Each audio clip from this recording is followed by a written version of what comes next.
Is there anybody that wishes to do that at this time?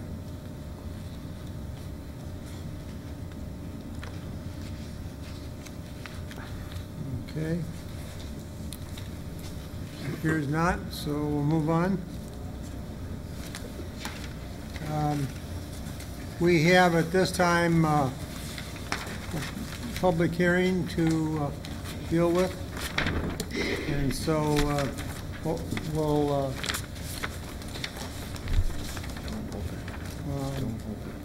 ask Joe to introduce us to the public hearing. Thank you, Vice Mayor. It might be easiest if I just do this from here. I guess as we go through the PowerPoint, we might want the two banks of lights to come down just so that the folks in the audience can see a little bit better. And I guess if they feel at any time you want to come around and maybe get a better viewing of the screen, I'm certainly inviting you to do that at this point, just so that if you feel you've got a good enough view from where you're at, that's fine too. In terms of the project, the public hearing that we're going to discuss here this evening, earlier in the year the City Council found it necessary and ordered actually a preliminary engineering report be prepared for the... Thank you. Can't hear me? Yeah. Prepare an engineering report that would specifically address the improvements that we're going to discuss here tonight. That particular report was presented to the council back in April and has resulted in the actual improvement hearing this evening. And the purpose of tonight's hearing is to allow those members of the public that are affected by the project or anyone in general to make comment to the City Council on what they feel in a general way about the improvements that are being proposed. The information that we're going to walk through includes existing conditions, proposed conditions. There's a number of figures.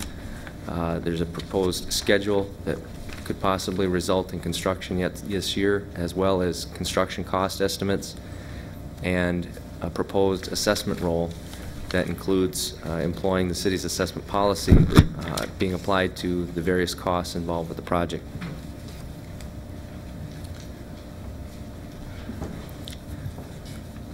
We're going to walk through these slides here, and we'll go through a number of the processes, talk about the procedure itself, and then at the end of that I'll ask for any questions that the council may have, and at that point, if you so choose, you can open the public hearing and receive a public comment at that time.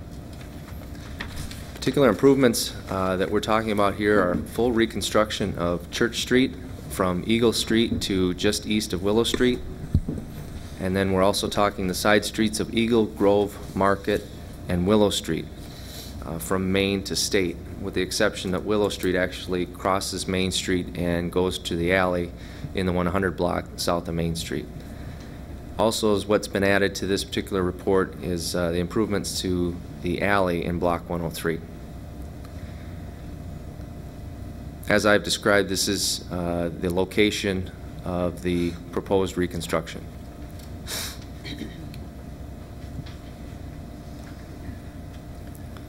The existing conditions are easy to see, that are the surface at least are easy to see for those that live on the street, have traveled the street.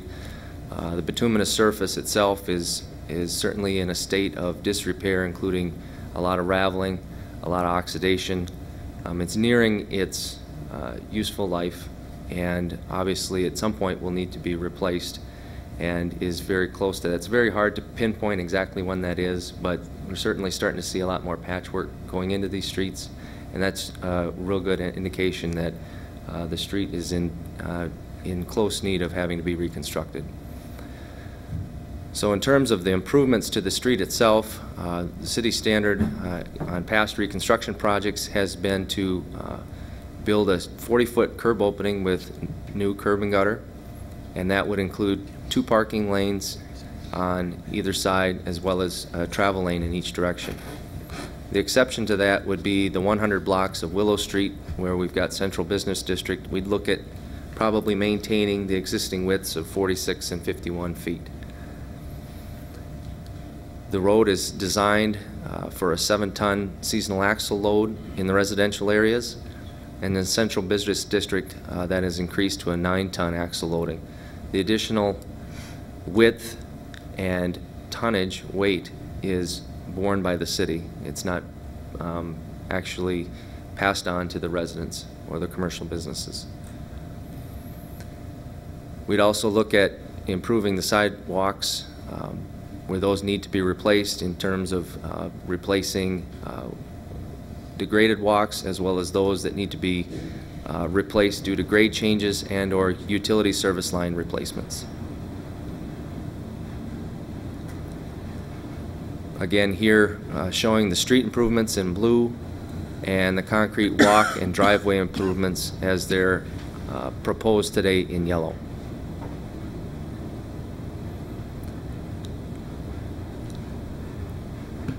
Existing utilities, in terms of their condition, I'll take the storm sewer and the water main first. Actually, the section of Willow Street that we're discussing here this evening was first discussed in 2004 as a proposed project.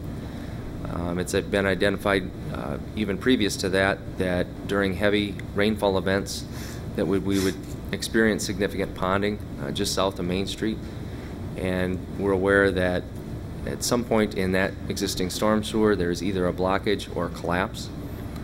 A number of the other areas throughout the entire project vicinity would be improved with additional catch basins and improved and larger pipe sizes to take care of the water that comes from the heavier rainfall events. The water main itself is older water main. Obviously, we've got to exist older streets and older part of town. It's cast iron. It's subject to brittle fracture, and we see that quite often in areas of town as it gets to this particular age, where we have to go in and replace sections of the water main that are made out of this particular material. The sanitary sewer is kind of the one utility in this area that is most concerning, and it's something that we have had on our radar screen for a number of years. The televising that was done in the early to mid-90s identified that this area having some structural presence of some structural problems with the sanitary sewer, although they may not have been as serious as they are now. And the reason that we are aware of the existing condition is we had that televised earlier this year, and we'll have some photos of a number of the areas of the sanitary sewer piping just to show you exactly how that appears today. We actually send cameras through the sewer system and can take photos and log exactly how that existing condition is. There was also a backup that was realized earlier this year. I'm not exactly sure, and maybe Superintendent Hay can answer any questions as to how severe that backup